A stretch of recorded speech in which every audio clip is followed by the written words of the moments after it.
Welcome to Shri Sai వంటలు. నేను మీకు చికెన్ పకోడా చూపిస్తున్నాను. ఇది మనకు పక్కా స్ట్రీట్ స్టైల్లో ఉంటుంది. దీనికి కావాల్సిన పదార్థాలు మనకు ముందుగా చికెన్ తీసుకోవాలి. చికెన్ చిన్నగా పీసెస్ కట్ చేయించుకోవాలి. సో నేను ½ కిలో చికెన్ తీసుకున్నాను. సో దీంట్లో మనము ఒక టీ స్పూన్ అల్లం వెల్లుల్లి పేస్ట్, తగినంతగా కారం,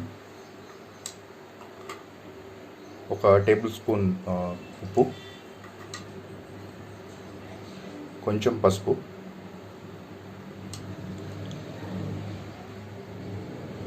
ఒక నిమ్మకాయ తీసుకోవాలి. వీటన్నిటిని బాగా మనం ఇప్పుడు కలపాలి.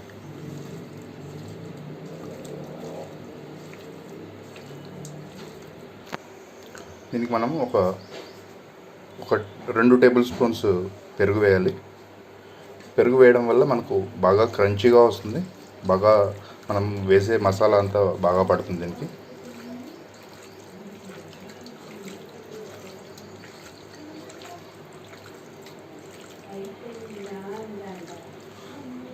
దీనికి మనం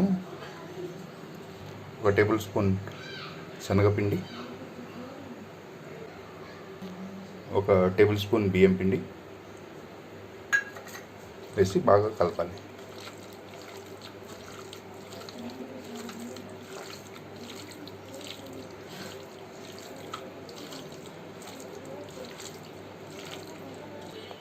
ఒక 4 కరివేపాకు రెమ్మలు వేసి మనం బాగా మిక్స్ చేసి ఒక ½ అన్ అవర్ సేపు మనము ఫ్రిడ్జ్లో పెట్టాలి.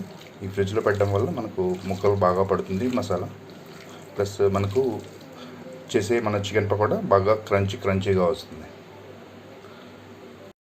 ఇప్పుడు పొయ్యి మీద మనం బానెట్ పెట్టి దాంట్లో మనము మ్యారినేట్ చేసుకున్న చికెన్ని దీంట్లో వేస్తున్నాం.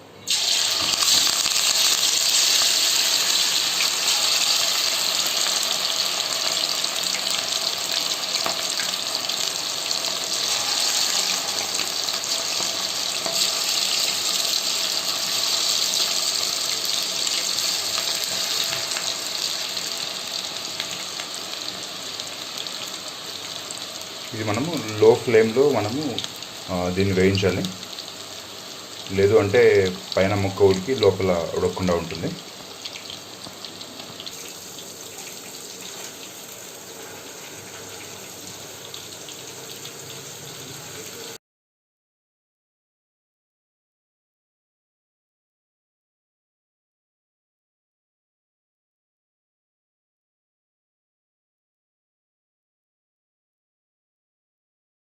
ఇప్పుడు మనకు టేస్టీగా ఉండే చికెన్ పకోడా రెడీ. మనం హ్యాపీగా సర్వ్ చేసుకొని తినచ్చు. ఇప్పుడు మీరు కూడా ట్రై చేయండి. ఒకవేళ మీకు నేను చేసిన వంట నచ్చినట్లయితే షేర్ చేయండి, సబ్స్క్రైబ్ చేయండి అండ్ లైక్ చేయండి. Visit again. Thank you.